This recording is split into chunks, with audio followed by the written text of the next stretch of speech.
Welcome to RK Telugu TV. పత్రికా విలేకరులకు, electronic media మిత్రులందరికీ నమస్కారం. సాక్షి డిబేట్లో కృష్ణంరాజు అనే విలేకరి కొన్ని మహిళల మీద తప్పు మాటలు మాట్లాడడం వలన మరియు అప్పుడే ఖండించిన కొమ్మినేని శ్రీనివాసరావుని నిన్న అరెస్ట్ చేయడం చాలా బాధాకరం. ఇది ప్రెస్ను అణగదొక్కడమే. ఫోర్త్ ఎస్టేట్ అయిన రాజ్యాంగంలో ఫోర్త్ ఎస్టేట్ అయిన ప్రెస్ని అణగదొక్కడమే ఇది. ఇంతకంటే క్రూరమైన చర్య లేదు. తెలంగాణలో ఉన్న ఆయన్ని కనీసం అక్కడ పోలీసులకి సమాచారం కానీ ఇవ్వకుండా పోయి అరెస్ట్ చేయడం చాలా దారుణము. ఇది ఎంతసేపున్నా రెడ్ బుక్ రాజ్యాంగం నడుస్తుంది కానీ కరెక్ట్ అయిన రాజ్యాంగం లేదు. దీన్ని మా భారతమ్మకి అంట కట్టడము, సాక్షి ఛానల్కి అంటగట్టడము చాలా దారుణం. కొన్ని ప్రెస్ మీట్లో డిబేట్లలో చెప్పులతో కొట్టుకున్నారు. అది వాళ్ళ ఆ ఛానల్కి ఏం బాధ్యత? అప్పుడు వాళ్ళు క్షణకాల ఆవేశంతో చేసిన దాన్ని ఛానల్కి చుట్టడము, వైసీపీ గవర్నమెంట్కి చుట్టడము, ఇది చాలా బాధకరము, నీచమైన చర్య. మేడం కానీ భారతమ్మ కానీ ఒక మహిళ, ఆమెను ఈ విధంగా వీళ్ళు మాట్లాడడం ఎంత దారుణమో అందరూ ఆలోచించుకోవాలి. కేవలం మన అనంతపూర్లో ఒక మహిళను పెట్రోల్ పోసి చంపినారు. వాటి గురించి మాట్లాడుకోకుండా డైవర్స్ పాలిటిక్స్ చేస్తూ కేవలం ఒక డైవర్స్ పాలిటిక్స్ చేస్తూ ఇది వాళ్ళు పబ్బం గడుపుకుంటున్నారు. సూపర్ 6 అమలు లేదు.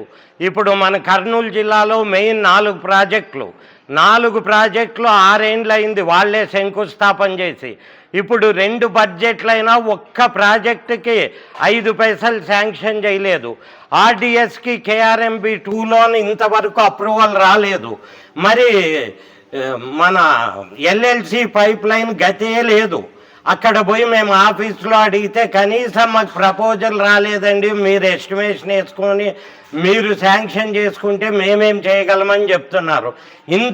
ఇంత దారుణమైన పరిస్థితిలో ప్రజలందరూ తిరగబడుతున్నారు. ఈ తిరగబడ్డాన్ని చూడలేక ఈ డైవర్షన్ పాలిటిక్స్ చేస్తూ కేవలం జగన్ని అది ఇది అని బ్లేమ్ చేయడానికి, ఆడోళ్ళని అన్నారు అని బ్లేమ్ చేయడానికి చేస్తున్నారు. జగన్కి మహిళల పైన చిత్తశుద్ధి ఉండే మహిళల్ని ఎమ్మెగ్నూరుకి కానీ మహిళని తెచ్చి సీట్ ఇచ్చి ఇన్ఛార్జ్ ఇచ్చి పెట్టడం జరిగింది బుట్టా రేణుకమ్మ గారిని.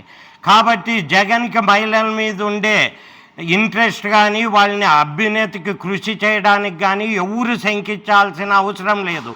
కేవలం ఇది పాలిటిక్స్కి మాత్రమే పనికొచ్చే పని. మీరు ఫస్ట్ మీకు అధికారం వచ్చింది, మీరు అన్ని ప్రాజెక్టులు పూర్తి చేయండి. 6 ఏండ్ల కింద రైతులకి రుణమాఫీ చేసి 2 ఇవి చెక్ బుక్లు అగ్రిమెంట్లు ఇస్తే మిగిలిన 2 కంతులు కడతామని. ఈరోజు మీ గవర్నమెంటే వచ్చింది కదండి, మరి రైతులకు ఆ రుణమాఫీ చేయండి. ఆ రుణమాఫీ చేయకోకుండా ఇవన్నీ జనం అడుగుతారని మీరు ఈరోజు డైవర్షన్ పాలిటిక్స్ చేస్తున్నారు. ఇది కరెక్ట్ కాదు. దయచేసి మీరు మాకు కానీ మహిళల పట్ల ఎంతో భక్తి, శ్రద్ధ, వాళ్ళ మీద ఎంతో అభిమానం ఉంది వైఎస్ఆర్ పార్టీకి. దానివల్లనే వైఎస్ఆర్ పార్టీ మహిళలకి పెద్ద పీట వేసింది ఈరోజు. అది గుర్తించండి. కేవలం డైవర్షన్ పాలిటిక్స్ చేస్తూ మీరు పబ్బం గడుపుకుంటున్నారు కానీ ఇది కరెక్ట్ కాదు. దయచేసి చెప్తున్నాము, ఈరోజు ఇది జగన్కి కానీ భారతమ్మకి కానీ ఏమాత్రం సంబంధం లేదు. దీన్ని మీరు ఏదో చేస్తూ వాళ్ళకి చెడ్డ పేరు తేవాలని, ఇంకోటి తేవాలని తెస్తున్నారు. ప్రజలు నమ్మే పరిస్థితిలో లేరు. కేవలం ఈరోజు ఆంధ్రప్రదేశ్లో ఉండే మహిళలు 70% జగన్ ఇచ్చిన స్కీములను ఈరోజు తలుచుకుంటూ ఉన్నారు.